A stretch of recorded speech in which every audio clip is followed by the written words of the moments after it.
Hi guys, so we are here for another teacher-led practice problem. This one will be on codominance.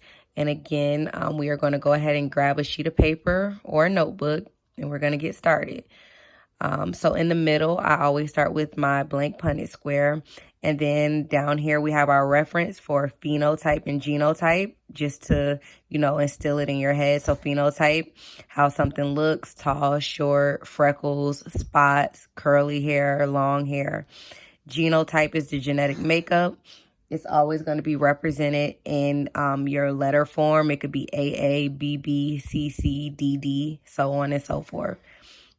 All right, I'm going to quickly read the problem and we are going to get to work. So tail length is codominant in cats. A short-tailed cat mates with a long-tailed cat. What percent of the offspring will have a heterozygous genotype? So before we get started, and again, if I read that problem too fast, the problem is right in front of you. So as referenced in the problem, for tail length, short tail is represented by the alleles dominant B, dominant B. Long tails is represented by dominant W, dominant W. Again, I did not make that up. I took it from the problem. So what I like to do is when information is given to me from the problem, I add it to my paper. This is where I map out everything that I need to be successful in solving this problem. Again, we talked about in codominance, neither allele or parent is more dominant than the other. So the offspring will be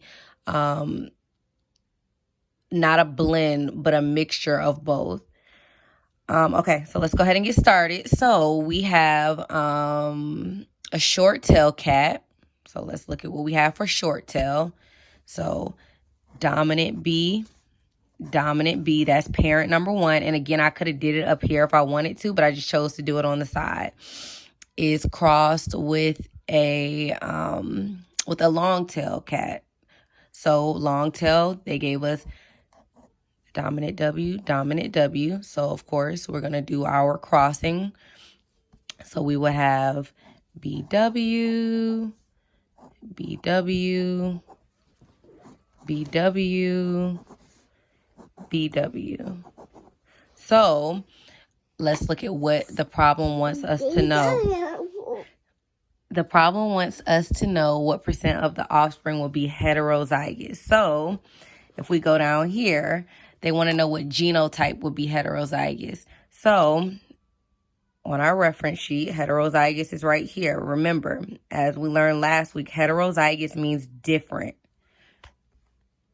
Remember, homozygous, the same. Root word homo, same, hetero, different. So we want to know what percent of our offspring will be heterozygous, right? So we're going to look at our genotype. Again, if you look at the problem, they are not asking about phenotype at all. So we know genotype right away would be the letters. So we know we're looking at the letters and not the look. So what percent of our genotype would be heterozygous, which is different. So if we look here at our offspring, right, 100% of our offspring's genotype would be different or heterozygous. So that would be 100% because all four are different. Remember, count it like a quarter if you need to. 25 cents is 1 quarter, 50 cents, 75 cents, $1. And of course, this has nothing to do with money, but it's just an easier way to help you think about percents when it comes to a Punnett square. So 100% of our offspring will have a genotype, which is your genetic makeup, that is different.